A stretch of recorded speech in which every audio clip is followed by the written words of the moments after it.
Recentemente, nós tivemos um episódio no aeroporto de Florianópolis, em que o aeroporto ficou fechado e diversos voos foram cancelados. Você sabe o que fazer nesse caso? Quando o seu voo é cancelado, quais são os seus direitos e qual a obrigação da companhia aérea? Sobre esse assunto, a gente vai conversar agora com a diretora do Procon de Santa Catarina, Michele Alves Rebelo. Michele, seja muito bem-vinda ao TVC News. Olá, bom dia a todos. É sempre um prazer e agradeço o espaço sempre destinado ao Procon de Santa Catarina. Michele, como que o consumidor deve proceder numa situação como essa? A gente teve recentemente, né, o aeroporto de Florianópolis, que ficou fechado aí por 18 horas e diversos voos foram cancelados. Isso afetou aí o tráfego aéreo em outros estados também do Brasil. O que o cidadão pode fazer nesse sentido?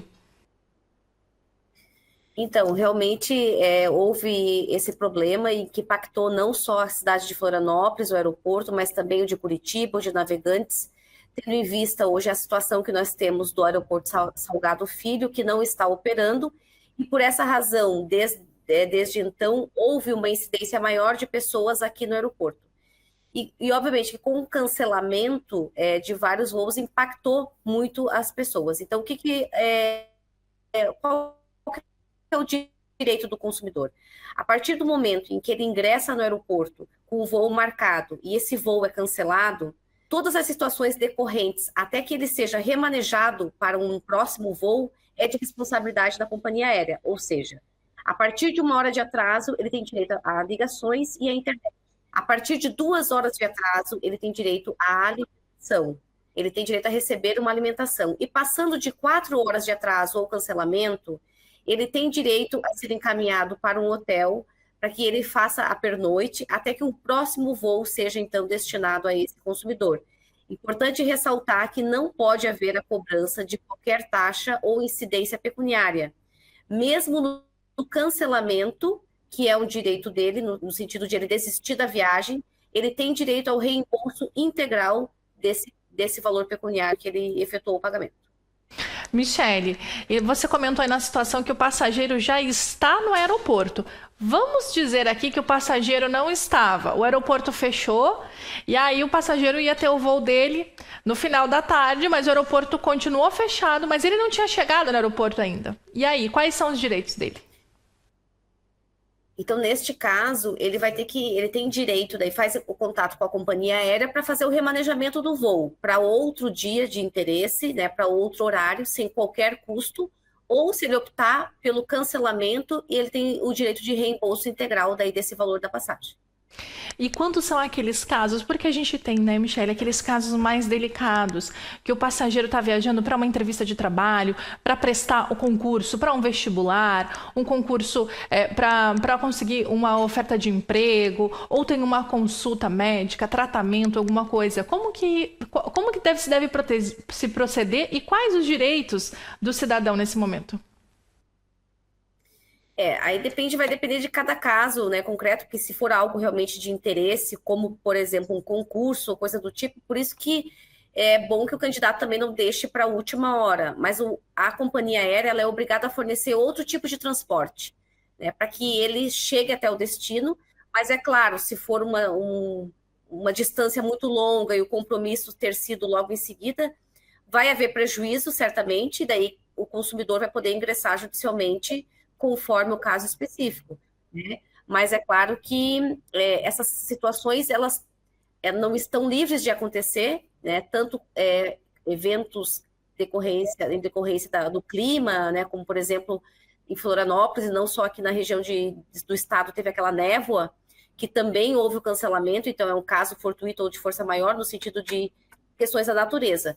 Mas questões como essa, né? De uma pane ou de alguma situação, há os órgãos que irão fazer a averiguação se houve alguma negligência da companhia ou é problema na pista ou coisa do tipo, para que isso seja evitado com a maior, que aconteça com menor incidência.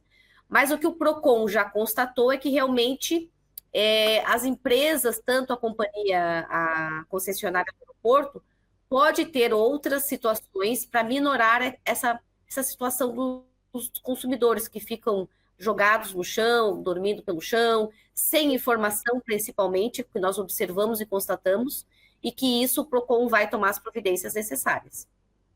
Michele, é importante a gente frisar também que existe uma diferença, né, entre reembolso, entre indenização, porque às vezes as pessoas acabam confundindo também essas questões, né?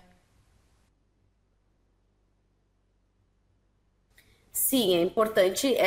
O consumidor ele vai ter essa opção, né, de ele querer o valor integral, né, e havendo daí ou também a mudança de um itinerário, visando chegar ao evento, né, ou ao compromisso, enfim, as companhias aéreas terão que fazer esse ajuste.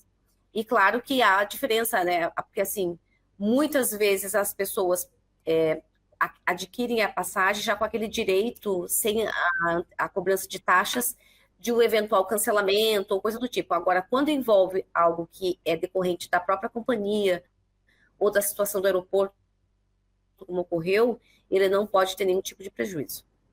Michele, quero agradecer a sua participação aqui no TVC News. Muito obrigado pelos esclarecimentos aí aos nossos telespectadores. E o TVC News e a TVC Panorama estão sempre de portas abertas ao PROCON de Santa Catarina. Muito obrigada.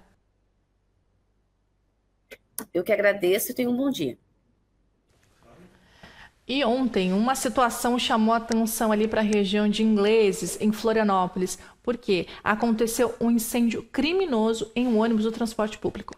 Um ônibus amarelinho do transporte coletivo em Florianópolis pegou fogo na tarde desta quarta-feira, na estrada Dom João Becker, no bairro Ingleses. O Corpo de Bombeiros informou que ninguém se feriu e as chamas foram controladas. Além do ônibus amarelinho, outros 5 focos de incêndio foram registrados. A circulação do transporte coletivo ficou suspensa por algumas horas no norte da ilha, por questões de segurança, tanto de passageiros quanto dos trabalhadores. O comandante da Polícia Militar de Florianópolis falou com Saul Carvalho no Jornal da Noite na Rádio Divinoleiro, explicando sobre os incêndios. Em função de uma abordagem de rotina nossa, onde nossas guarnições conseguiram abordar um veículo com 2 masculinos e uma feminina. Os 2 armados saíram do carro e empreenderam fuga na área de mata. A feminina foi presa com uma quantidade de drogas e a partir desse momento algumas retaliações começaram a ocorrer em algumas partes aqui do norte da ilha, especialmente Rio Vermelho e Ingleses, né? Algumas tentativas de barricada, fechamento de ruas, mas as guarnições de pronto conseguiram algumas que não ocorresse, outras que tirasse as barricadas da via, e justamente foi feito para tentar tirar a atenção daqueles primeiros abordados inicialmente da ocorrência. As linhas de ônibus voltaram a operar na manhã desta quinta-feira. Segundo o consórcio Fênix, que administra o serviço, não houve redução da frota. 4 pessoas foram presas por envolvimento em uma série de ataques criminosos no norte da ilha. Outros 2 adolescentes que estavam junto com os suspeitos também foram apreendidos, junto com porções de drogas. Todos foram localizados na área em que os ataques aconteceram. Os menores foram direcionados ao Ministério Público, enquanto os adultos foram encaminhados para a delegacia da polícia e estão à disposição da justiça. Agora eu quero convidar aqui a nossa repórter Bianca Robles, que vai conversar com a gente aí sobre um assunto que está chamando a atenção não só nacional, mas também de forma internacional relacionado à saúde. Bianca, seja bem-vinda ao TVC News. Bom dia, Dai, bom dia a todos que estamos assistindo. Bianca, a situação complicada em relação à saúde aí que está chamando a atenção das autoridades internacionais também, né? Pois é, Dai. A FAES, né, ela vai assumir aqui, então, a FAES é uma organização, né, sem fins lucrativos, né, ela vai assumir a unidade de pronto atendimento aqui da unidade da Barra, que foi inaugurada inicialmente no dia, aqui em junho, né, neste ano, mas a empresa responsável, a Orion, ela acabou desistindo, então, dessa administração da unidade, por apresentar, então, né, ela alegou equívocos no edital ali da prefeitura e acabou desistindo, então, da administração da empresa, né? E, então, a FAES agora vai assumir em caráter emergencial a administração, então, da UPA ali da Barra, né, essa unidade de pronto atendimento que funciona 24 horas por dia. A FAES, ela já administra o EMOSC e também já administra o CEPOM, que é o Centro de Pesquisas Oncológicas, né, aqui do estado. A FAES também administra desde 2021, né, as unidades de suporte avançado, né, a USA do SAMU, juntamente com a Secretaria do Estado da Saúde, e também administra aqui em Balneário Camboriú as motolâncias, né, ela que está à frente da gestão das motolâncias aqui no município.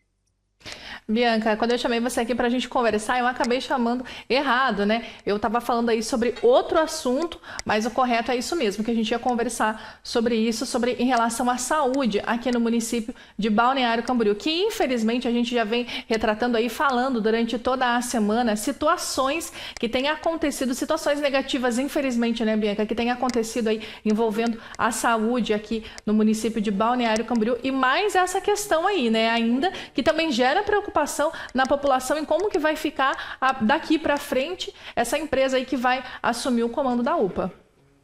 Exatamente, Dai, né? São muitas preocupações da população, né, sobre como vai ficar o atendimento, como vai funcionar, mas agora esta empresa vai estar assumindo em caráter emergencial. Nós vamos continuar aí acompanhando o desdobramento e o andamento desta empresa, né, de todos os atendimentos, como vão acontecer, e caso tenham novidades, nós traremos aqui para vocês. Bianca, muito obrigada pela sua participação. Uma ótima tarde para você. Obrigada, Dai. Um ótimo dia a todos. Agora sim, gente, a gente vai falar ainda sobre saúde, mas em relação aí a uma possível futura pandemia aí que pode acontecer, porque as autoridades internacionais já estão se organizando e o Brasil também. O Ministério da Saúde vai instituir um comitê de emergência para a Mpox. A ministra da Saúde, Nízia Trindade, disse nesta quarta-feira que a pasta vai criar um comitê de operação de emergência para adotar medidas de enfrentamento à disseminação da Mpox, que vem preocupando autoridades internacionais. A Organização Mundial da Saúde declarou que o cenário da doença na África constitui emergência em saúde pública de importância internacional em razão do risco de disseminação global e de uma potencial nova pandemia. Entre as medidas que devem ser adotadas, segundo a ministra, estão a aquisição de testes de diagnóstico, alerta para viajantes e a atualização do plano de contingências. Sobre vacinas, por enquanto não há previsão de imunização em massa. No ano passado, a imunização contra a doença foi realizada em um momento de emergência em saúde pública de importância internacional, com o uso das doses liberadas pela Anvisa de forma provisória. A avaliação da pasta é que a nova onda da doença apresenta risco baixo neste momento para o Brasil. Dados do Ministério apontam que em 2024 foram notificados 709 casos de Mpox no país e 16 óbitos, sendo o mais recente em abril do ano passado. Já em âmbito global, este ano os casos já superam o total registrado em 2023 e somam mais de 14 mil, além de 524 mortes. A Mpox é uma doença zoonótica viral. A transmissão para humanos pode ocorrer por meio de contato com animais silvestres infectados, pessoas infectadas pelo vírus e materiais contaminados. Os sintomas em geral incluem erupções cutâneas ou lesões de pele, linfonódulos inchados, que seriam as ínguas, febre, dores no corpo, dor de cabeça, calafrio e fraqueza. Nós vamos agora para um breve intervalo. Na volta, tem TVC Esporte com Adilson Cardoso, tem previsão do tempo e também o comentário político de Saul Carvalho. Eu volto já.